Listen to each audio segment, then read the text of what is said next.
하나님 말씀 받겠습니다. 열왕기하 6장 8절서부터 13절까지 말씀입니다.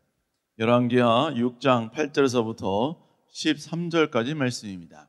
우리 함께 같이 말씀 받겠습니다. 시작. 그때 아람 왕이 이스라엘과 더불어 싸우며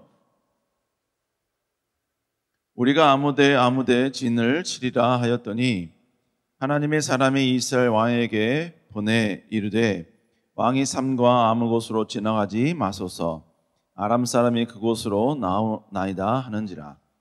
이스라엘 왕이 하나님의 사람이 자기에게 말하매 경계한 곳으로 사람을 보내 한두 번이 아닌지라. 이러므로 아람 왕이 마음이 불안하여 그 신복들을 불러 이르되 우리 중에 누가 이스라엘 왕과 내통하는 것을 내게 말하지 아니하였느냐 하니 그 신복 중에 한 사람이 이르되 우리 주 왕이 아니로소이다. 오직 이스라엘 선지자 엘리사가 왕이 침실에서 하신 말씀을 이스라엘 왕에게 고하나이다 하는지라. 왕이 이르되 너희는 가서 엘리사가 어디 있나 보라. 내가 사람을 보내어 그를 잡으리라. 왕에게 아뢰어 이르되 보라 그가 도단에 있도다 하나이다. 아멘. 오늘 열왕기하 6장 8절부터 13절의 말씀을 가지고 이성적인 방법 내려놓기라는 제목으로 함께 말씀을 나누도록 하겠습니다. 여러분, 우리는 하나님을 섬기고 있죠? 그렇죠? 우리는 하나님을 섬기는 하나님의 백성들입니다. 하나님을 우리 믿고 있고 섬기고 있지만 하나님을 섬긴다는 그 표현 속에 우리가 어느 정도까지 하나님을 섬겨야 될 것인가, 어느 수준까지 우리가 더 함께 가까이 나아가야 될 것인가. 여러분, 이것은 항상 우리에게 귀한 도전을 주고 질문을 던지는 것 같습니다. 여러분, 우리는 매일 그냥 주일날 한번 나와서 예배드리면 그것으로 하나님을 신뢰하는 모습을 보인 최고의 모습일까요? 여러분, 절대로 그렇지 않을 겁니다. 여러분, 물론 주일날 예배 나와서 하나님을 예배하는 것, 여러분 그것은 반드시 하나님을 신뢰하고 하나님을 예배하는 모습인 건 맞아요. 그러나 그것만으로는 충분하지 않다는 것입니다. 그러니까 어떤 한 시간, 어떤 제한된 어떤 요일, 그 시간만 하나님을 생각하고 그 시간에 국한되어서 하나님의 뜻과 하나님의 말씀대로 우리가 나가는 것을 초월해서 우리는 매 순간마다 하나님을 의식하고 매 순간, 매 사건 우리가 경험하는 그 모든 것 속에서 하나님의 말씀을 개입시키면서 어떻게 우리가 이 상황 가운데 하나님의 기쁨이 되어야 될 것인가, 우리가 이것을 생각하고 고민하는 이 모든 삶이 결국은 하나님을 예배하고 하나님을 경배하는 모습이지 않나, 이렇게 생각을 하게 됩니다. 여러분, 오늘 본문도 우리에게 이것을 좀 이야기해 주고 있습니다. 오늘 본문의 사건은 아람과 이스라엘과의 전쟁 가운데 일어났던 사건이에요. 아람 왕은 이스라엘을 점령하기 위해서 이제 대대적인 공격을 진행을 합니다. 아람 왕은 이스라엘을 공격하는 데 있어서 유리한 어떠한 지점, 이스라엘을 완전히 쳐부수고 무너뜨리기 위해 아주 전쟁학적으로 좋은 지점을 선점하기 위해서 그곳에 진을 칠 것을 신복들에게 명령을 합니다. 열왕기하 6장 8절 한번 읽어볼까요? 시작. 그때 아람 왕이 이스라엘과 더불어 싸우며 그의 신복들과 의논하여 이르기를 우리가 아무데 진을 치리라 하였더라. 그러니까 아무데 진을 치라, 이렇게 명령을 했다는 이야기입니다. 이 말인즉슨 여기에 진을 치는 순간 그것은 반드시 아람에게 유리한 그러한 전쟁이 될 것이다 라는 의미가 되겠지요. 그런데 아람 왕이 나름대로 전략적으로 여러분 좋은 장소에 지정학적 위치에 진을 쳐서 공격을 하면 이스라엘은 반드시 무너질 수밖에 없는데, 희한하게요, 이스라엘 군대가 아람 왕이 지시한 그 지역을 정확하게 알아버렸다는 이야기입니다. 열왕기하 6장 9절 다시 한번 읽겠습니다. 시작. 이스라엘 왕에게 보내 이르되 왕이 삼과 아무 곳으로 지나지 마소서.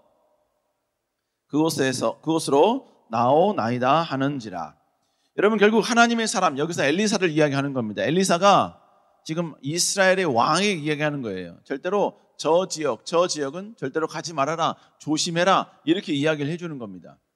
여러분, 그래서 이스라엘 왕은 엘리사가 이야기한 대로 바로 그 지점에서 되게 조심스럽게 행동을 하게 됩니다.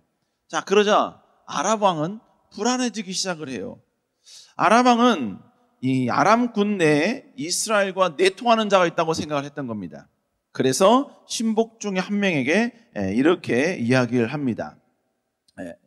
신복 한 명에게 뭡니까? 내통하는 자가 있다 이렇게 이야기를 하죠. 그때 이 신복이 왕에게 이렇게 이야기합니다. 6장 12절 한번 읽겠습니다. 시작.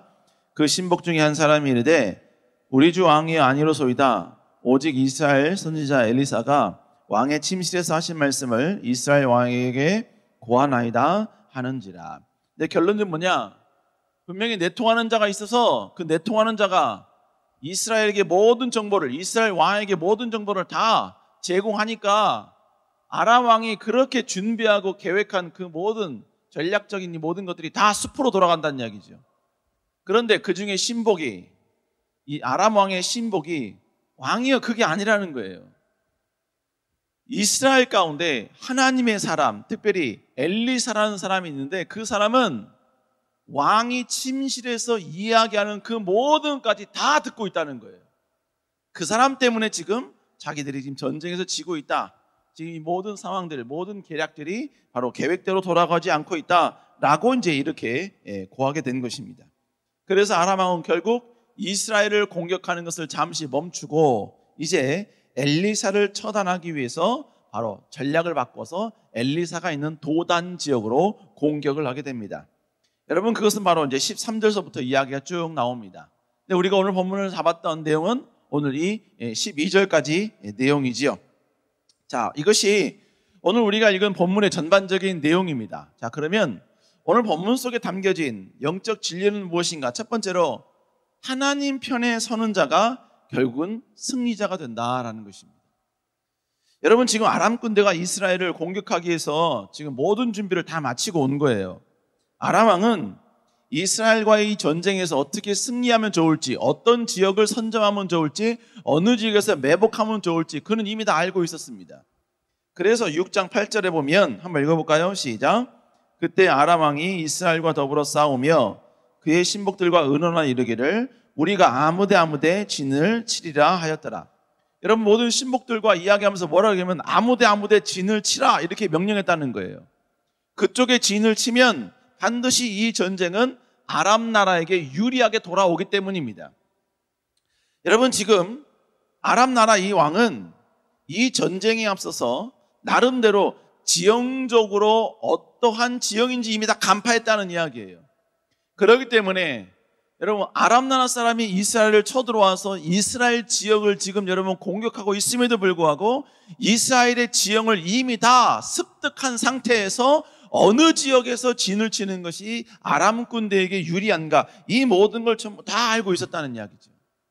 그런데 이렇게 모든 철저하게 준비를 다 끝냈음에도 불구하고 결과는 어땠어요? 조금 전에 읽었던 9절 다시 읽어볼까요? 시작. 하나님의 사람이 이스라엘 왕에게 사람을 보내 이르되 왕은 삼과 아무 곳으로 지나가지 마소서 이곳으로 나오리라 하는지라. 엘리사가 이스라엘 왕에게 사람을 보낸 거예요. 왕이여 절대로 이 장소는 지나가지 말라 이야기입니다. 그러면 이 엘리사가 지시했던 이 장소 절대로 가지 말라고 했던 이 장소는 결국 어떤 장소냐? 아람 왕이 나름대로 여러분 오랜 연구와 오랜 상의 논의 끝에 자신들에게 가장 유리한 지역, 그래서 이런 잠복해서 이스라엘을 넘어뜨리기 가장 좋은 장소, 바로 그 모든 장소였다는 것이지요.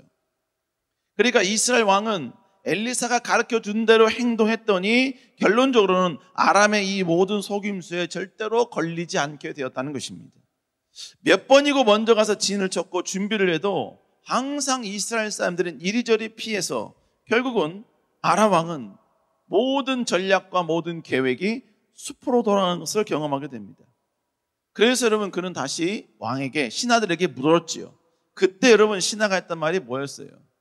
바로 하나님의 사람 엘리사가 왕이 침상에서 이야기하는 그 모든 내용까지도 다 듣고 그 이야기를 바로 이스라엘 왕에게 이야기해 준다 이 것입니다.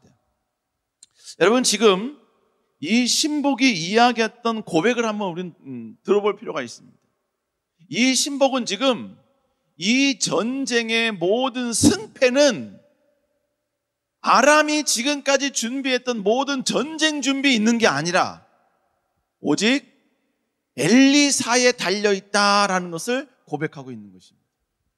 엘리사가 이 모든 걸 다 가르쳐주기 때문에 엘리사에 의해서 이 모든 전쟁의 승패는 나눠지게 된다. 여러분, 이것을 이야기하고 있다는 것입니다. 여러분, 결국 오늘 이 신복이 고백하는 내용이 결국 뭡니까? 우리는 모든 걸 다 준비했다 이거예요. 이 전쟁의 승리를 위해서 많은 걸 준비했다는 것입니다. 그런데 하나님이 저쪽 편과 함께 하니까, 하나님이 이스라엘 편과 하니까 우리의 모든 계획, 모든 준비, 우리의 모든 지혜마저도 다 그 모든 것들은 아무것도 아닌 게 되어버리더라라는 의미인 것입니다.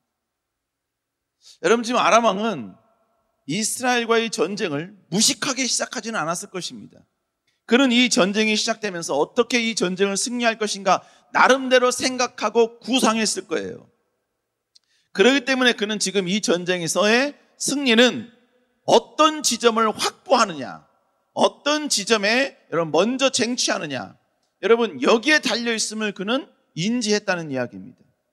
여러분, 그렇기 때문에 그는 지금 그 장소를 빨리 섭외하려고, 빨리 여러분 정복하려고 그곳에 진지를 만들려고 이야기한 것입니다. 여러분, 게다가 내가 다른 나라를 공격한다? 이 말의 의미는 어떤 의미냐면요, 나는 공격하기 위해서 그 이전서부터 미리 모든 걸 다 준비하고 있었다, 전쟁 준비를 하고 있었다라는 의미가 담겨져 있는 것입니다. 또한 아람이 이스라엘과의 전쟁을 시작했다, 이것은 뭘 의미하느냐? 아람 사람들, 특별히 아람 왕은 이 전쟁에서 이스라엘과의 전쟁을 하면 반드시 자기들에게 승리가 올 것이라는 모든 전략적인 예측이 이미 다 끝났다라는 의미가 담겨져 있는 것입니다. 여러분, 저도 깜짝 놀랐는데, 여러분, 러시아와 우크라이나가 지금 몇 개월째 전쟁하고 있는지 아십니까? 네. 러시아와 우크라이나 전쟁이요, 벌써 2년 5개월째입니다. 어마어마하죠.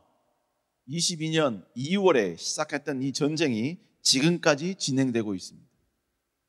원래 러시아는 이 전쟁을 일으킬 때 이 전쟁은 단기간에 끝날 것이다, 한두 달 내에 끝날 것이다, 그렇게 예측을 했습니다. 왜냐하면 우크라이나는 러시아에 비해서 여러 가지 전쟁이나 이런 모든 게 전부 다 부족하거든요. 그리고 우크라이나 사람들뿐만 아니라 모든 군대들도 여러분 전쟁에 하려는 그 의지가 부족했거든요. 그렇기 때문에 러시아는 이 모든 전쟁은 바로 그냥 끝날 것이다, 그래서 키우 전쟁 점령하고 일부 명령 점령하면 모든 게 다 끝날 것이다, 여러분 그들은 이렇게 예측했기 때문에 공격한 거예요. 그런데 모든 예측이 전부 다 빗나가게 됐지요.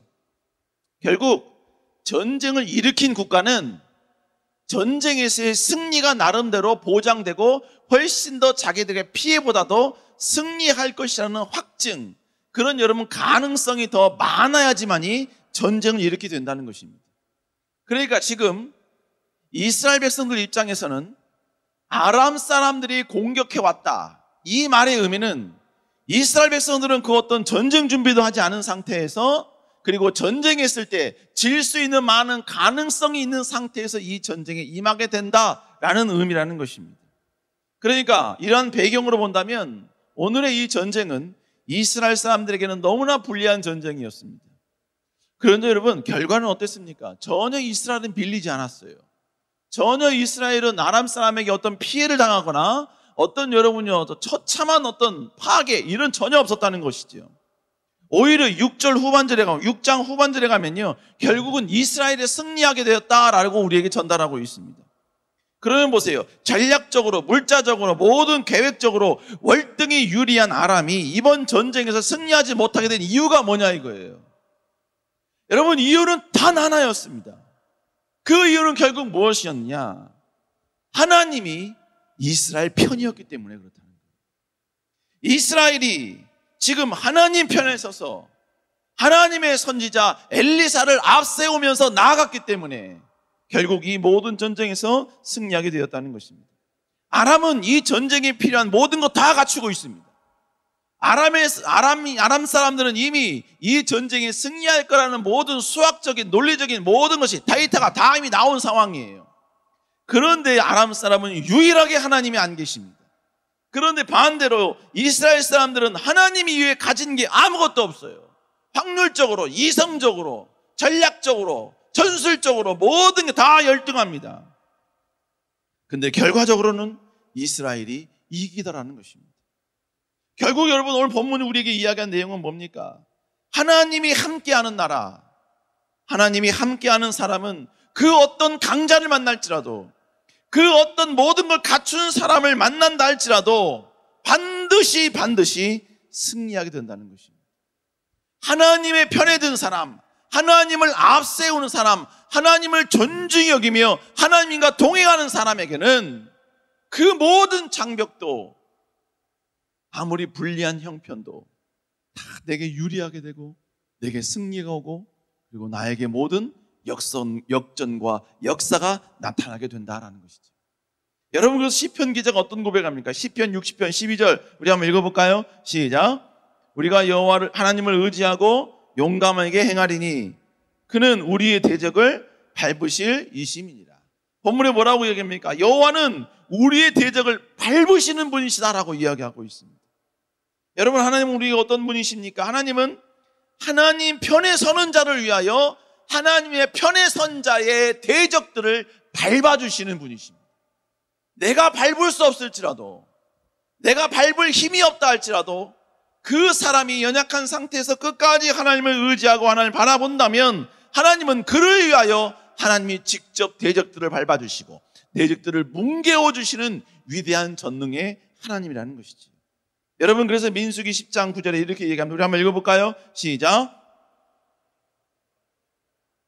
치러 나아갈 때에는 나팔을 크게 불지니 그리하면 너희 하나님 여호와가 너희를 기억하고 너희를 너희 대적에게서 구원하리라. 본문에 보니까 뭐라고 얘기해요? 너희가 나팔을 불며 하나님께 나아갈 때 결국 뭐예요? 하나님이 원하시는 명령과 하나님이 말씀하시는 그 계명대로 순종한 상태에서 너희들이 전쟁에 나아간다면 하나님은 너희를 기억하시고 너희의 대적에게서 하나님은 구원하여 주신다라고 말씀하고 있는 것입니다.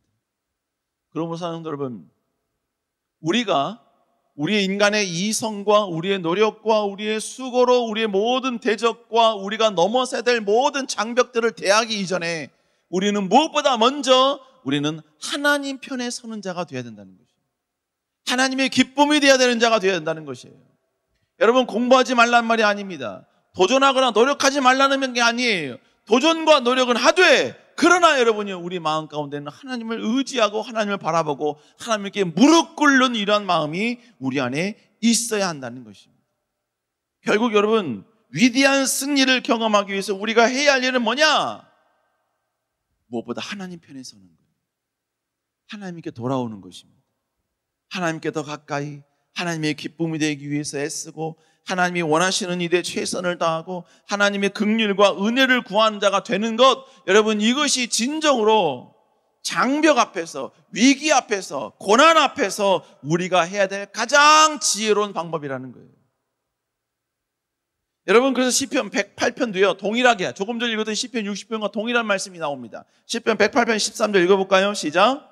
우리가 여호와를 하나님을 의지하고 용감히 행하리니 그는 우리의 대적들을 밟으실 자이십니다. 본문에 보면 우리가 하나님을 의지하고 용감히 행하라는 거예요. 하나님을 의지하라는 거예요. 의지하면 하나님은 우리의 대적들을 밟아주시는 분이시기에 하나님 반드시 우리의 대적으로부터 위대한 승리와 능력을 우리에게 베풀어 주신다라는 것입니다.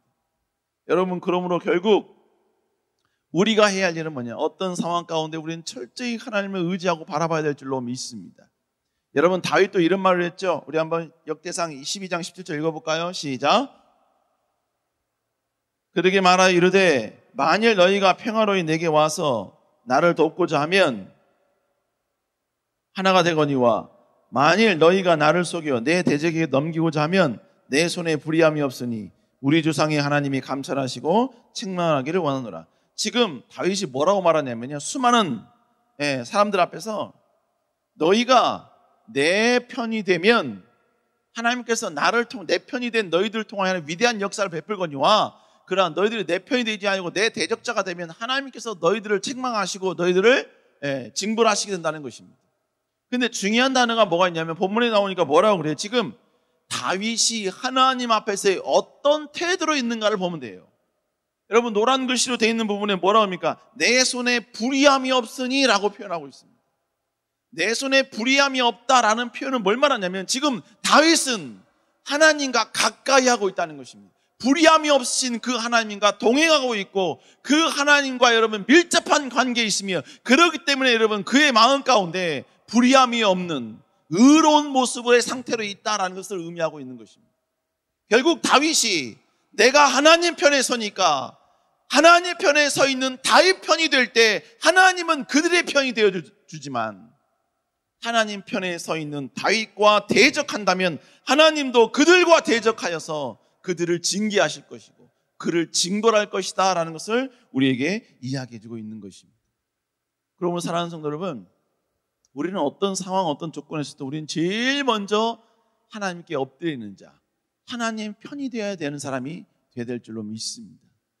여러분 그런데 이건요, 우리 인간의 이성적으로 보면 이거는 완벽히 비이성적인 행동입니다. 여러분 문제가 생겼으면 이 문제를 해결해 줄 수 있는 사람을 찾아가야지요. 이 문제를 극복할 수 있을 그러한 능력과 힘을 내가 갖추어야지요. 우리가 넘어야 될 여러분 여러 가지 많은 고난이 있으면 이 고난을 어떻게 이기기 위해서 세상에 나아가서 이 고난을 이길 수 있는 어떤 저력과 능력을 얻기 위해서 노력해야지요. 그러려면 여러분요 하나님께 붙는 게 아니라 오히려 여러분요 하나님께 붙는 걸, 하나님께 엎드리는 걸 잠시 내려놓고 세상에 나아가서 이 장벽보다 더 월등하고 이런 위기보다 더 강한 존재가 되어야지요. 여러분 이것이 인간적인 이성적 방법이라는 것입니다. 그러나 여러분 하나님은 우리에게 그렇게 이야기하고 있지 않습니다. 우리에게 이야기하는 것은 고난과 위기가 있을 때 먼저 하나님께 나오라는 거예요. 먼저 하나님 편이 되라는 것입니다. 먼저 하나님께 엎드리라는 것입니다.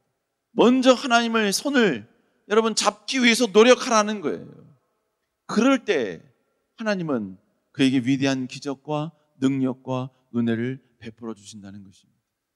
여러분 그러므로 하나님을 신뢰한다는 것은, 하나님을 우리가 더 의뢰한다는 것은 예배에 나와서 하나님께 예배드리는 것 물론 그것도 포함입니다만, 그러나 여러분 진정으로 하나님을 신뢰하는 것은 우리 인간의 이성을 잠시 내려놓고 장벽과 위기 앞에서 하나님께 엎드리는 것, 하나님을 더 의지하는 것, 하나님을 더 바라보는 것, 하나님을 더 송축하는 것, 하나님을 더 경배하는 것, 오히려 위기 속에서 하나님이 기뻐하는 행동을 잠시 내려놓아야 될 이성적인 상황에서 오히려 하나님이 기뻐하는 일을 선택할 수 있는 여러분 과감한 결단을 할 수 있는 사람, 이 사람이야말로 진정으로 하나님을 신뢰하는 사람, 하나님을 경외하는 사람, 하나님을 사랑하는 사람의 모습이다라는 것이죠.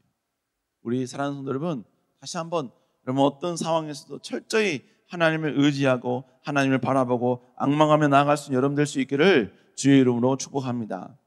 두 번째로 하나님의 전지전능하심을 우리는 신뢰할 수 있어야 된다라는 것입니다. 오늘 본문의 사건 아무 고민 없이 그냥 우리가 다 수용하고 그냥 그런가 보다 이렇게 이야기하면 다 넘어갈 수 있어요.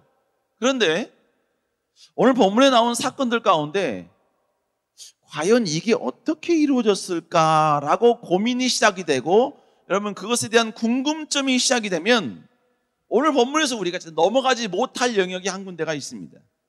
그게 뭐냐면요, 엘리사가 어떻게 아람 왕의 이 모든 계략을 알아냈을까 하는 겁니다. 본문의 저자는 엘리사가 아람 왕의 계략을 이스라엘 왕에게 어떻게 알려주었는지 아람의 신하의 입을 통해서 설명을 해줍니다. 우리 한번 열왕기하 6장 12절 읽어볼까요? 시작. 그의 신복주한 사람이 우리 주 왕이여 아니로소이다. 오직 이스라엘 선지자 엘리사가 하신 말씀을 이스라엘의 왕에게 고하나이다 하는지라. 결국 여러분 뭘 말하냐면 엘리사가 아람 왕이 침실에서 하는 말까지 전부 다 듣고 그 들은 내용을 이스라엘 왕에게 전달해 줬다는 거예요. 그러니까 아람 왕이 여기에 진 쳐라, 여기에 진을 쳐라 라고 그렇게 이야기를 해도 이스라엘 사람들이 다 알고, 이스라엘 군대가 다 알고 요리조리 다 피해갔다는 것입니다. 지금 여기서 말한 내용은요, 많이 함축되어서 우리에게 표현한 거예요. 무슨 얘기냐? 엘리사도 여러분 인간인지라 시공간의 제약을 받을 수밖에 없는 존재 아닙니까? 어떻게 여러분 엘리사가 아람 왕 침대까지 가서 여러분 귀를 기울여서 그 모든 걸 다 알 수 있냐 이거예요. 여러분, 이건 엘리사가 가서 들은 게 아니라 그 모든 걸 아시는 하나님께서 엘리사에게 아람 왕의 모든 계획과 이 모든 전략들을 전부 다 알려주셨다는 것입니다. 자, 그러면 보세요. 하나님이 아람 왕의 모든 계략을 엘리사에게 다 알려주었다. 이건 팩트입니다. 팩트예요. 왜? 성경에서 그렇게 이야기하니까. 근데 여러분, 조금 더 나가보자 이거죠. 조금 더. 그러면 하나님이 어떻게 엘리사에게 아람 왕의 이 모든 계획을 알려줬을까요? 음성으로 알려줬을까요? 아니면 QR코드 보내서 이거 한번 찍어봐. 거기에 쭉 리스트, 블로그 나와 있거든. 내가 다 써놨으니까 그거 한번 읽어봐. 그렇게 하셨을까요? 아니면 환상으로 보여주셨을까요? 아니면 음성으로 말씀하셨을까요? 아니면 꿈속에서 말씀해 주셨을까요? 아니면 하나님이 막 글로 막 쓰시면서 막 이야기하셨을까요? 여러분, 어떻게 엘리사에게 알려주셨는지는 성경은 침묵합니다. 그러나 중요한 것은 지금 엘리사는 하나님으로부터 모든 아람 왕의 모든 계획을 다 전달을 받았다는 것은 확실하다는 거예요. 결국 여러분께 말씀드린 건 뭐냐면, 우리가 여기서 인정해야 할 것은 우리 하나님은 전능하신 하나님이시기에 하나님께서 원하시는 그 모든 것들은 하나님이 원하시는 방법으로 하나님의 백성들에게 충분히 전달할 수 있고 그들에게 가르쳐 줄 수 있다라는 거예요. 그러므로 여러분, 이 놀라운 사실 앞에 우리가 다시 한번 수용하고 받아들여야 할 내용은 뭐냐면요, 하나님은 인간에게 하나님의 뜻을 전달하는 방법에 대해서는 우리는 제한해서는 안 된다라는 거예요. 이게 무슨 얘기냐? 하나님은 하나님의 뜻을 하나님의 백성들에게 전달하기 위해서 하나님 안의 방법을 사용하신다는 거예요. 우린 이걸 인정하고 수용해야 된다는 것입니다. 여러분, 우리는 그럴 때가 있습니다. 야, 이건 하나님이 나에게 이렇게 말씀하셨어. 그러면 에이, 무슨 하나님이 그런 방법으로 이야기하시냐? 무슨 하나님이 우리에게 그런 뜻을 그런 식으로 우리에게 하나님의 뜻을 전달하셔? 말도 안 돼. 그건 불가능한 거야. 그건 불가능한 거야. 여러분, 그런 마음이 아니라 하나님이면 모든 게 다 가능하시다. 하나님이 하시려고 하시면 이 세상에 불가능한 것은 없다. 하나님이 우리에게 전달하길 원하시면 하나님은 하나님의 방법으로 어떤 모습으로든지 충분히 우리에게 하나님의 뜻을 전달할 수 있다. 여러분, 우리는 이런 사고방식을 가져야 된다는 거예요. 여러분, 이런 사고방식을 가지려면 어떻게 해야 되느냐? 우리 인간의 이성을 좀 내려놔야 된다는 거예요. 지금 이 시대는 과학 문명 시대야. 어떤 초월적인 그런 현상과 그리고 기이한 여러 가지 현상들은 이 세상에 나타나진 않아.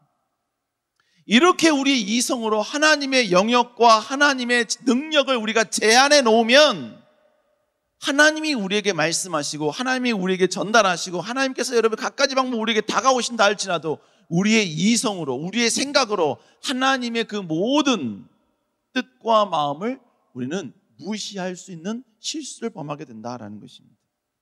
여러분, 그러므로 우리는 철저히 하나님이면 모든 게 가능하다라는 의식이 우리 안에 있어야 된다는 거예요. 여러분, 신학교 내에서 뭐라고 말하냐면요, 사도행전에 일어났던 초대교회에 놀라운 강력한 성령의 역사 있잖아요. 강력한 성령의 역사. 막 성령의 불이 막 갈라지고 뭡니까? 막 그들이 막 방언이 터지고 막 이런 게 있잖아요. 네. 우리가 생각하는 방언과 성경에서 그 당시 사도행전 초대교회에 일어났던 방언은 다릅니다. 그 당시 성경에서 나왔던 사도행전에 나왔던 방언은 영어 성경에 보면 another language 아니면 another tongues라고 나옵니다. 이게 무슨 얘기냐면 다른 나라 언어예요. 분명히 이 사람들은 이스라엘 사람들인데 다른 나라 언어를 막 기도하면서 막 하는 거예요. 조금 여러분이 쉽게 이야기를 하면 누가 성령의 은혜를 체험했는데 얘가 막 영어를 하는 거야. 얘가 막 독일어를 하는 거야. 막 러시아를 하는 거야. 막 그런 역사가 막 성령의 역사 가운데 막 일어났다 이거예요. 그리고 막 그들이 막 회복이 되고 치유되어지고. 근데 신학교 내에서는, 신학의 가르침에서는 이 모든 사역들은 그 시대로 종결되었다. 더 이상 이러한 동일한 사건은 일어나지 않는다. 일어나기 쉽지는 않다. 이렇게 이야기를 합니다. 그러니까 동일한 사건이 일어나기는 쉽지 않다. 그렇지 않다. 라는 표현은 맞아요. 그러나 여러분, 우리는 그렇게 배웠다 할지라도 하나님이 하시고자 하시면 그런 역사도 일어날 수 있는 줄로 믿습니다. 아멘? 지금 제가 이야기한 건 뭘 이야기하느냐? 동일한 사건은 일어나기 쉽지 않지만 하나님이 그 동일한 사건을 일으키시겠다는 의지만 있으면 이 세상에 불가능한 것은 없다는 거예요. 여러분 어찌됐건 여러분 우리는 계속해서 뭘 생각을 해요. 뭘 해야 되느냐? 우리 인간의 이성과 우리의 사고방식으로 하나님이 우리 인간에게 말씀하시는 그 모든 방법들, 뜻을 전달하는 이 모든 것들을 제한하거나 거부하거나 제약해서는 안 된다는 이야기입니다. 여러분 성경은 한마디로 이야기하면요, 하나님의 뜻을 인간에게 수없이 전달하고 그것을 기록한 것, 그게 바로 성경이에요. 성경이 다른 거 아닙니다. 하나님의 생각, 하나님의 계획, 하나님의 뜻, 하나님의 마음을 인간들이 몰라. 너무 몰라. 너무 몰라. 너무 몰라. 그래서 하나님께서는 인간들에게 갖가지 상황들, 사건들, 인간들의 불순종, 인간들의 순종, 아니면 하나님이 여러 가지 많은 여러분 개입하심을 통해서 하나님의 마음은 무엇인가, 하나님의 뜻은 무엇인가, 하나님은 어떤 생각을 갖고 있으신가, 하나님의 계획은 무엇인가, 이걸 인간들에게 계속해서 계시하여 주시고 보여주신 것, 그게 바로 성경에 있는 내용들이에요. 결국 성경에 있는 내용들은 하나님의 뜻을 인간에게 전달한 것이라고 우리는 요약할 수 있다는 것이죠. 그런데 여러분 성경을 찾아보면 하나님께서 하나님의 뜻을 인간들에게 전달하시는 그 방법이 너무나 다양합니다. 너무나 다양해요. 너무나 다양합니다. 여러분 먼저는요, 하나님께서는 직접적인 방법을, 직접적인 음성을 통하여서 하나님은 하나님의 뜻을 하나님의 백성들에게 전달을 하셨어요. 하나님께서 직접적으로 인간에게 대면하셨습니다. 마치 서로 여러분 얼굴을 보면서 페이스 투 페이스로 이야기하는 것처럼 그렇게 여러분 직접적으로 이야기하신 구절이 여러분 성경에 너무 많이 나와 있잖아요. 우리 창세기 22장 12절 한번 읽어볼까요? 시작. 창세기 22장 12절 없나요? 시작.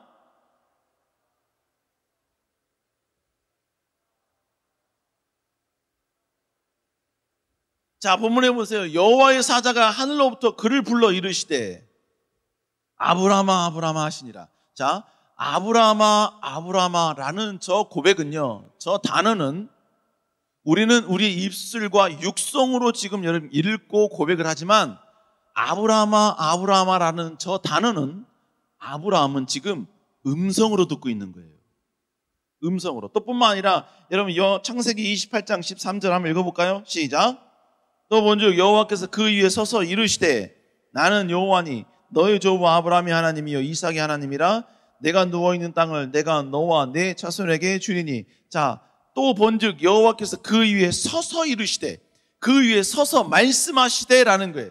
야곱의 꿈 가운데 꿈속에서 들었던 하나님의 모습을 이야기하고 있는 겁니다. 하나님의 음성을 이야기하고 있는 거예요. 뭐라고 합니까? 나는 여호와니. 지금 여러분들은 지금 거칠고 탁한 제 음성으로 지금 이 고백 듣고 있지만 오늘 본문의 이 고백은요, 야곱은 하나님의 직접적인 음성으로 들었다고요. 나는 여호와니 이러면서요. 비슷했나요? 절대로 비슷할 리가 없겠죠.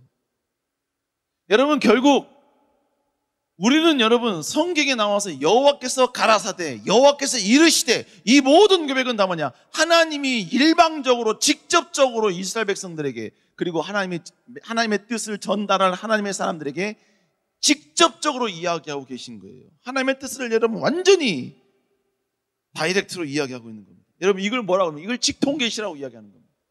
하나님이 직접적으로 이야기하고 있는 거예요.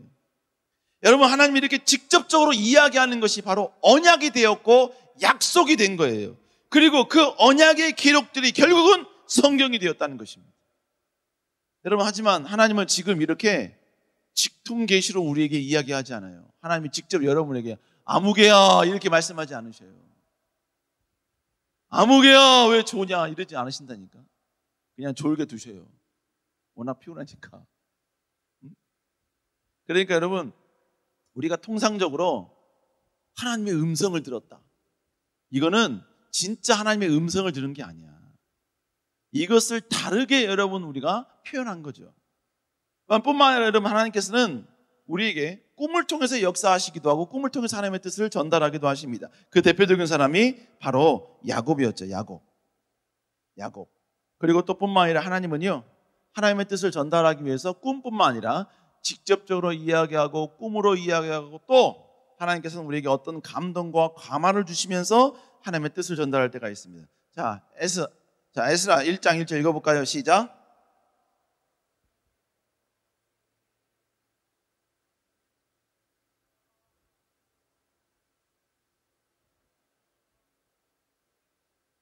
자, 본문에 보니까 뭐라고 얘기합니까? 자, 바사왕 고레스 원년의 여호와께서, 여기서 주어는 여호와예요. 근데 여호와께서 어떻게 하셨대요?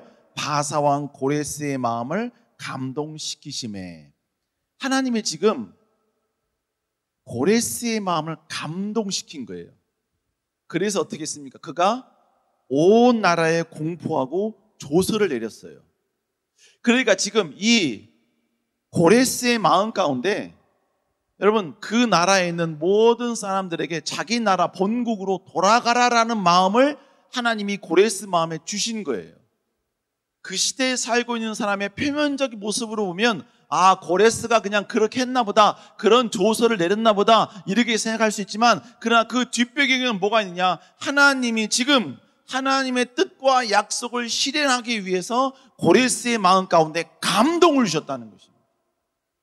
또 뿐만 아니라 하나님은요 하나님의 뜻을 우리에게 전달하기 위해서 사용하시는 방법이 우리 안에 소원을 두고 행하시게 하신다라고 말씀하고 있습니다. 우리 빌립보서 2장 13절 읽어볼까요? 시작. 너희와 행하시는 이는 하나님이시니 그의 기쁘신 뜻을 위하여 너희에게 소원을 두고 행하게 하시나니.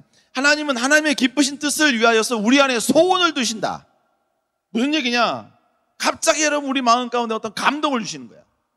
갑자기 어떤 여러분이 깨달음을 주시고 어떤 지혜를 주시고 아니면 여러분이요 뭔가를 하려고 열심히 막 기도했더니 갑자기 하나님께서 그 기도에 대한 답을 여러분 생각나게 하실 수도 있고 아니면 여러분 갑자기 뭔가를 순종하고 싶고 뭐 충성하고 싶고 이걸 해야겠다는 마음이 들고 이건 절대로 하지 말아야겠다는 그 마음이 들고 막 내 마음 가운데 그런 소원을 주시면서 하나님은 우리에게 하나님의 뜻을 전달하실 때가 있다는 거예요. 그 말이 뭐예요? 지금 하나님은 우리가 그 일을 행하길 원하시는 것 그리고 때로는 그 행하는 것을 원치 않으신다는 것을 우리에게 말씀하고 있다는 것입니다. 우리 청년들도 그런 거 경험할 때 있지요. 뭐 갑자기 어느 날 있다가 갑자기 여러분이 오늘 하나님께 뭐 감사헌금 해야겠다. 감사헌금 해야겠다. 여러분 그런 적 없습니까?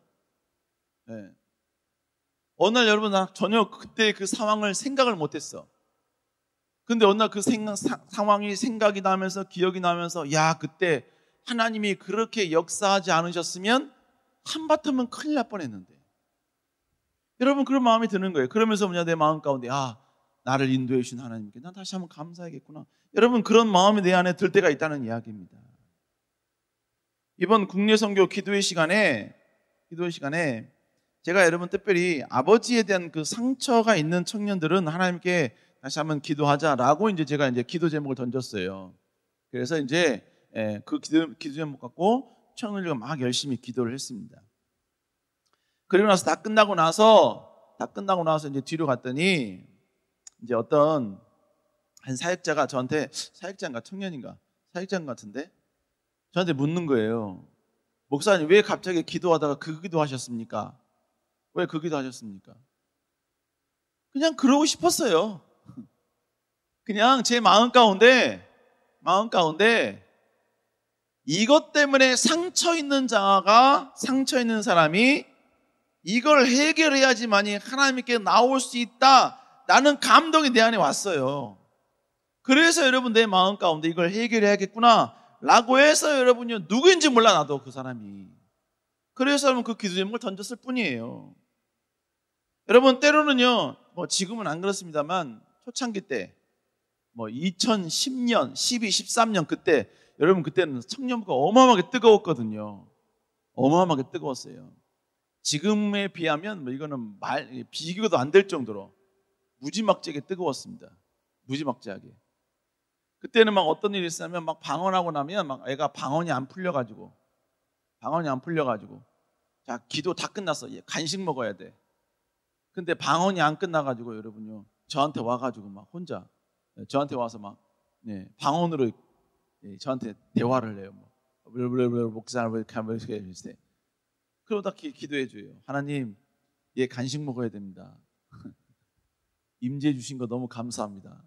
근데 얘 간식 먹어야 됩니다. 주님, 오늘은 너무 임재해 주신 거 너무 감사하지만 주님, 오늘은 풀어주십시오. 예수님으로 기도합니다. 아멘. 아멘 소리 나오면 얘 풀어진 거예요. 감사합니다 하고 가서 간식 막 처먹죠. 근데 이제 만약 또 이게 뭐 또 이상한 방언하면 주님, 아직도 안 되셨습니까? 얘 급하답니다. 배고프답니다. 주님 풀어주십시오. 찬양합니다 주님. 그럼 또 풀어줘요.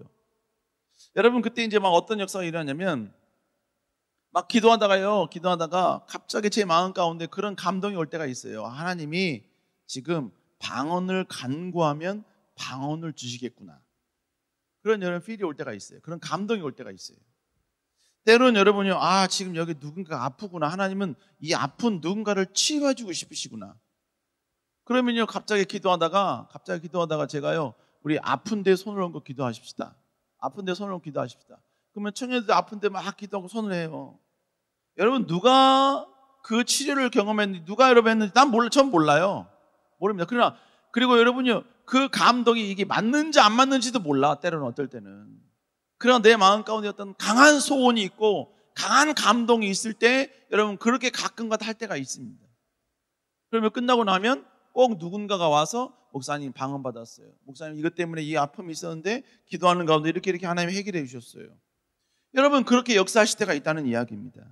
지금 제가 여러분께 뭘 말씀드리느냐, 하나님은 지금도 하나님의 뜻을 우리에게 전달하기 위해서 여러분 직접적인 계시는 아닐지라도 우리 연약하기 때문에 때로는 우리에게 소원으로, 때로는 우리의 마음 가운데 감동으로 찾아오셔서 하나님의 뜻을 전달할 때가 있다는 것입니다. 여러분 그럴 때 없습니까? 갑자기 이건 내가 막 해야 된다는 막 그런 강박 아닌 강박이 생길 때, 난 이건 너무나 하고 싶어. 근데 절대로 내 마음 가운데 절대로 이건 하면 안 된다는 그런 강한 여러분요 거부감이 들 때, 여러분 그럴 때 없어요? 집에 안 갈 거야?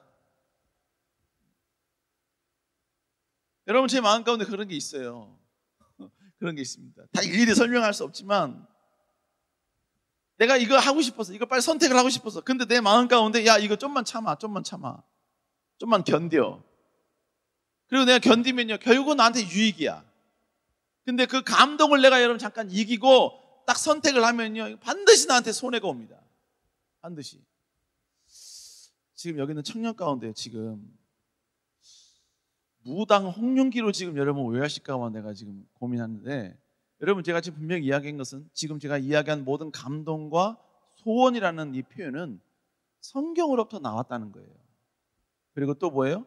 하나님은 지금도 하나님의 뜻을 우리에게 전달하기 위해서 하나님의 방법으로 우리에게 찾아와 주신다는 것입니다. 엘리사에게 하셨던 것처럼. 우린 이거를 우리 인간의 이성으로 제한해서도 안 되고 거부해서도 안 된다는 이야기입니다. 때로는 여러분 지금은 이 모든 상황들이, 제가 지금까지 말씀드린 이 모든 것이 다 보편적이냐, 그러진 않아요. 그러나 가장 지금 이 시대 가운데 보편적으로 사용하신 하나님의 방법이 뭐냐? 바로 말씀. 그래서 마태복음 13장 19절 한번 읽어볼까요? 시작. 깨닫지 못할 때에는 악한 자가 와서 그 마음에 뿌려진 것을 빼앗나니 이는 곧 길가에 뿌려진 자예요. 본문에 보니까 뭐야? 아무나 천국 말씀을 듣고 깨닫지 못할 때는 무슨 얘기예요? 하나님의 말씀이 선포됐어. 하나님의 뜻이 선포됐다는 이야기예요. 하나님의 마음이 여러분 증거되었다는 얘기입니다. 하나님이 뭘 원하시는지 말씀을 통해서 여러분 이미 우리에게 선언이 되었다는 이야기예요. 근데 내 마음 가운데 그것을 받아들이지 않아. 말씀대로 내가 순종하는 게 하나님의 뜻인데 그걸 내가 거부해. 내가 저항해. 그것에 대해서 그 어떤 여러분의 감동과 감호도 없어. 내 마음 가운데 그냥 여러분 맹숭맹숭해. 그냥 전혀 여러분의 그 모든 것에 대해서 냉랭한 마음 가운데 있다고요. 그러면 여러분 본문에 보면 이건 말씀의 문제가 아니라 그 말씀을 받는 우리의 마음의 문제다라는 것을 우리에게 이야기해주고 있는 것입니다. 하나님은 하나님의 뜻을 우리에게 전달하지 않는 게 아니야. 지금도 우리에게 말씀을 통해 전달하시고 지금도 여러 가지 많은 방법을 통해서 우리에게 이야기하고 계셔요. 근데 그 이야기하시고 우리에게 전달하시는 그 하나님의 말씀을 내 인간의 이성과 내 인간의 사고와 내 인간의 어떤 감정을 바탕으로 그 모든 걸 거부하고 저항하고 반항하고 있으면 절대로 하나님의 뜻이 우리 안에 전달될 수 없다라는 것을 우리에게 이야기해주고 있는 것입니다. 우리 사랑하는 성도 여러분, 우리 하나님은 지금도 말씀을 통해서 하나님의 뜻을 우리에게 전달하고 계신 줄로 믿습니다. 여러분, 그러므로 우리는 말씀이 증거될 때, 선포될 때 우리는 다시 말씀에 집중해야 돼요. 오늘 말씀을 통해 주님이 내게 뭘 말씀하시는가, 내게 어떤 깨달음을 주시는가. 참 아이러니하죠? 똑같은 본문으로 똑같은 메시지로 똑같은 시간에 똑같은 음성으로 메시지를 증거했음에도 불구하고 청년들이 그 말씀에서 받아들이는 내용과 포인트는 다 달라요. 뭘 의미합니까? 하나님은 여러분의 각자의 형편과 상황에 따라 하나님은 하나님의 뜻을 여러분에게 전달하시는 거예요. 너 이것을 고쳤으면 좋겠다. 이걸 회복했으면 좋겠다. 이런 낙심 속에서 다시 일어났으면 좋겠다. 이런 절망 속에서 포기하지 말고 다시 회복됐으면 좋겠다. 너 이것 때문에 너 좌절하고 있지. 좌절하지 말고 일어나라. 너 이것 때문에 너 고민하고 있지. 이 고민 속에서 하나님을 다시 바라봐라. 너 이것 때문에 너 하나님 멀리 떠난 네 노력과 네 수고와 네 이성대로 하려고 하지. 그러지 말고 주님 앞에 엎드려라. 주님 앞에 나와라. 여러분, 계속해서 각자의 상황에 따라서 말씀을 통해서 우리에게 이야기하고 있다는 것이죠. 우리 사랑하는 여러분, 우리 하나님은 지금도 우리에게 말씀하고 있는 줄로 믿습니다. 말씀하고 있는 줄로 믿습니다. 그럼 우리는 항상 하나님 말씀을 알아야 돼요. 깨달아야 돼요. 알기를 갈망해야 합니다. 여러분, 우리는 지식이 없어서 망하는 게 아니에요. 지식이 없어서 망하는 게 아니에요. 여러분들이 세상에 지식이 부족해서 여러분이 망하는 게 아니에요. 여러분이 뭐 인테그랄 몰라도 다 알잖아. 다 살아가는데 아무 문제 없잖아. 미적분 몰라도 살아가는데 아무 문제 없잖아. 그죠? 여러분, 우리 뭐 핸드폰, 여러분 지식, 핸드폰에 관련된 모든 기능 다 몰라도 살아가는데 아무 문제 없잖아. 그냥 전화만 잘 되면 되잖아. 인터넷만 잘 되면 되잖아. 지금 내 얘기하고 있는 거예요. 그거 모른다고 우리가 여러분 망하는 게 아니에요. 그러나 여호와에 대한 지식이 없으면 망하는 겁니다. 하나님에 대한 지식이 없으면 내 인간의 이성이 내 인생의 주가 되어서 하나님의 말씀도 여러분 제쳐놓고 하나님의 뜻도 제쳐놓고 내가 원하는 방향대로 마음대로 여러분 가는 거예요. 그러면 결국 어떻게 되느냐? 내 이성이 주가 되는 모든 사람은 결국은 성경에서 망한 자의 길을 따라갈 수밖에 없습니다. 하나님의 뜻이 뭔지를 알 때 우리는 스탑할 수도 있는 것이고 내 모든 선택과 결정을 컨트롤할 수도 있는 것이고 여러분 죄로 갈 수 있는 나를 제어할 수 있는 거예요. 말씀을 알 때 이 모든 역사가 나타나는 거예요. 말씀 모르면 절대 안 된다는 얘기입니다. 어쨌든 여러분들 시길 다시 한번 주의 이름으로 축복합니다. 자, 그러면 이러한 감동에 민감하게 해서 어떻게 해야 되느냐? 자, 여러분 마태복음 5장 8절에 보면 이런 말이 나옵니다. 5장 8절 한번 읽어볼까요? 시작. 그들이 하나님을 볼 것이요. 자, 본문에 보니까 마음이 청결할 자는 복이 있대요. 근데 그 복이 뭐예요? 하나님을 볼 것이다. 여기서 본다는 이야기는 호라호라는 단어인데 눈으로 보다, 인지하다, 경험하다라는 의미예요. 무슨 얘기입니까? 내가 성결하고 깨끗하면 하나님을 더 체험할 수 있고 하나님을 더 가까이 경험할 수 있으며 하나님의 뜻과 하나님의 이 모든 것들을 내가 쉽게 더 받아들일 수 있고 수용할 수 있고 깨달을 수 있다라는 말이에요. 하나님이 우리에게 하나님의 뜻을 전달할 때 그 전달하신 하나님의 뜻을 우리가 여러분 그 모든 것을 전부 다 쉽게 받아들이고 쉽게 깨달을 수 있다라는 말입니다. 다른 말로 이야기하면 여러분 하나님의 뜻을 우리가 깨닫기 위해서 우리에게 필요한 게 뭐냐? 본문에 말하는 마음의 청결이라는 얘기예요. 결국 성결한 자는 하나님의 뜻을 쉽게 깨달을 수가 있습니다. 정결한 자는 하나님과 가까워질 수 있습니다. 성경에서 다윗을 향해서 왜 여러분 하나님께서 다윗은 하나님께서 다윗에게 하나님의 뜻을 다 이루시겠다고 말씀하신 이유가 뭐예요? 다윗은 나와 마음이 합한 자이기 때문이다 라고 말씀하고 있습니다.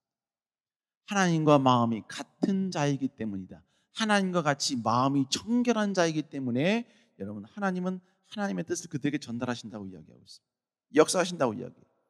여러분뿐만 아니라 하나님께서 아브라함에게 내가 어찌 내가 하려는 일을 아브라함에게 숨기겠느냐라고 말씀하셔요. 하나님의 뜻, 하나님의 계획을 절대로 아브라함에게 숨기지 않겠다라는 말이에요. 왜 그렇습니까? 여러분, 아브라함은 하나님과 동행했기 때문에 그런 거죠. 동행했기 때문에. 결국 우리가 하나님의 뜻을 알 수 없는 이유는 하나님 탓이 아니에요. 상황 탓이 아닙니다. 내 탓인 거예요. 특별히 나의 어떤 탓? 내 이성 탓. 논리를 앞세우는 이 세상에 살고 있는 나의 그 교만 때문에 우리는 하나님의 이 놀라운 뜻과 이 놀라운 여러분 하나님의 계획을 우리는 때로는 인지하지 못할 때가 있다라는 것입니다. 여러분 그러므로 우리는 다시 한번 하나님 앞에 정결하고 성결한 백성으로 거듭나야 될 줄로 믿습니다. 아멘. 아멘. 여러분 성경을 보세요. 성경을 보면 제가 맨 처음에 토요 찬양을 시작할 때 토요 찬양의 어떤 찬양팀 이름을 데이비드 하프라고 지고 싶었어요. 데이비드 하프. 왜 그러냐면 데이비드 하프가 성경에 보면 데이빗의 수금이잖아요. 데이빗이 수금을 타면 사울에게 있던 악기가 물러갔어요. 사울에게 있던 악기가 물러갔다고요. 다윗은 노래 부른 게 아니야. 그냥 하프만 탔을 뿐이에요. 띵띵띵띵 띵가띵가. 네. 그렇게 띵가띵가만 탔는데 마귀가 물러갔다고요. 마귀가 물러간 이 놀라운 사건을 보면서 우리는 마귀가 물러간 이유가 무엇일까 고민해 볼 필요가 있습니다.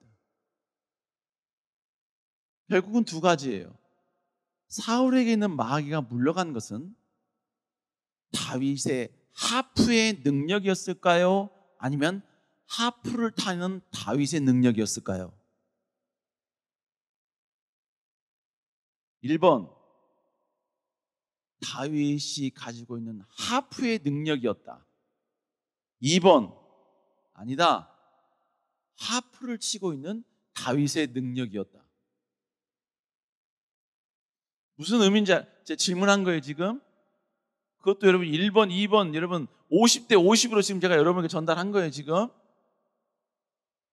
하프였기 때문에 여러분 마귀가 물러갔다. 아니면 다윗이 하프를 했기 때문에 다윗이 하프를 연주했기 때문에 물러갔다. 자 1번, 2번 1번이라고 생각한 사람,